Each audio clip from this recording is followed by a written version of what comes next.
So with the way this episode was kind of heading into it, I knew something big was going to happen, but I didn't quite know what was going to happen. Obviously, we saw some tension with Reiner and Ymir. Ymir could read that old language on that fish can, and Reiner was like, "What the hell? Like why can you read this?" And then, of course, that was that rudely came to an end, abruptly came to an end simply because of the fact that the Titans were attacking and stuff like that. I knew that the squad was going to die just because at this point I expect characters like the way the author does it, which is a pretty good way of doing it, to kind of keep this sense of fear alive. He kind of introduces some characters, doesn't let us get attached to them for as long, and then he just uses them for what they're worth. Kind of like with Team Levi in a way, he had to kill them, or he didn't have to. Maybe he could have gone a different route, but he killed them off, and then of course he killed this squad off as well.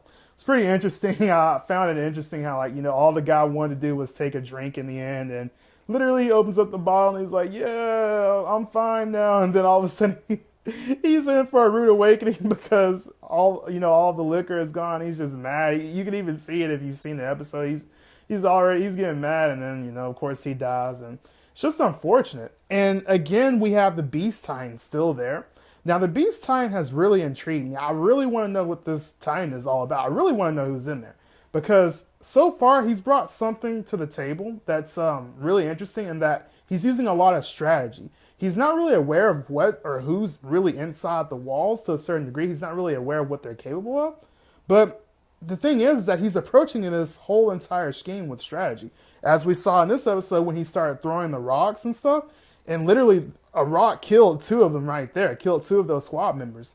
And that was really crazy because like really throwing rocks to add to the devastation. And the thing is that another thing about this Titan is that if the wall hasn't been breached, where did he get all these Titans from? And we know he can control them because we've seen in countless times, even at the beginning of this episode, how like literally he was walking past, he told them, or did whatever he had to do, and he told them, hey, go attack that castle. And it's really interesting how he's just controlling all of them, and he got them from seemingly out of nowhere. Now again, we have the speculation brought upon by the earlier episodes where it could possibly be that village. Somehow they turned into Titans. I don't know, but still, how did he get those Titans? And it's looking like they really did come from that village. Like they're Titans, like they're people that were from Connie's village. So he tells them to attack in a squad, fends off most of the big ones, and then literally he sends another wave. I'm like, damn, it's like round two. It's like literally that part in the video game where you're fighting the final boss. You beat him, you're struggling so bad to fucking beat him. It's like your 10th try. You finally beat him, and then all of a sudden it's like his health goes back up and he gets a little harder, and you're like, damn, FML, like straight up. And so that's what I felt like that was. It was like wave two, round two, motherfuckers, and they couldn't survive round two, especially when they had fucking meteors. Like my boy Beast Titan out here, like Madara Uchiha throwing meteors and shit from the sky and stuff.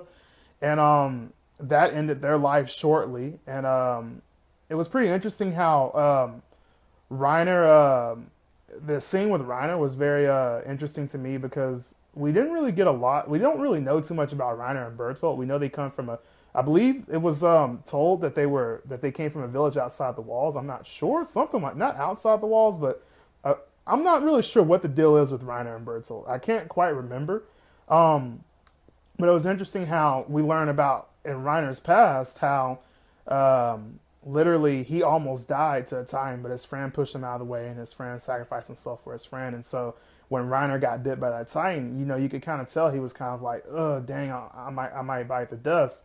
But the soldier in him, maybe remnants of the warrior in him from Bertolt saying that, hey, he used to be much more of a warrior.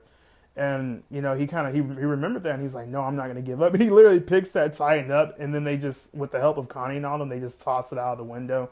And it's really frustrating. You can see the concerned looks on their faces because all they want to do is help, and it just sucks being so helpless.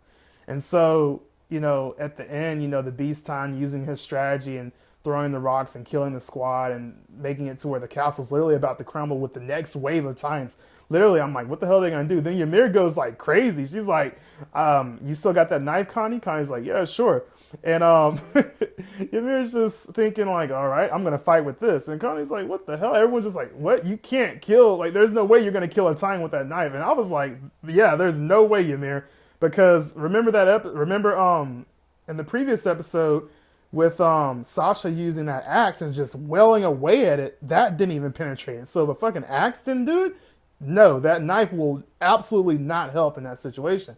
And so I kind of had a feeling, but of course, all the feelings, all the doubts and whatnot, everything came true in the end. Now she jumps off and inflicts pain on herself, and boom, it is revealed that Ymir is a time shifter. And what I'm really interested in knowing is, while yes, what we're currently watching is interesting, what's going to happen after that? Like, because obviously they're going to tell the other squad members, it's going to be known throughout the capital, hey, there's another time shifter. Are we going to get like, Eren and Court part 2, but with Ymir as the main star, something like that, something crazy like that? Or are they just going to, is her acceptance into the squads and furthermore as an ally to humanity going to be much more subtle and much more easier than Eren's acceptance, because everyone was scared. But now that they're saying, okay, Eren's a time shifter, he's really helping, maybe, they'll be a little bit more easier, but I don't know, maybe, with a lot of those people scared and whatnot, they might say, hey, there's 2 of them, maybe they're working with each other, maybe this is all a plan. Paranoia is a bitch in this anime, and it comes to life a lot, very frequently, so it wouldn't surprise me if that's what happened, and Ymir just got into some deep shit with the capital and whatnot. So, anyways, I'm looking forward to the next episode. Like, Attack on Titans has been amazing so far. All in all, I'd give this episode an 8 or so, 7.5 and 8. I've been very conflicted when it comes to rating these episodes, because of course, I am by no means an A1 reviewer. I'm still learning and whatnot, but it's really hard because Attack on Titan has so far lived up to a lot of its expectations. Great art and animation. This episode was pretty suspenseful, but not as suspenseful as it's been before.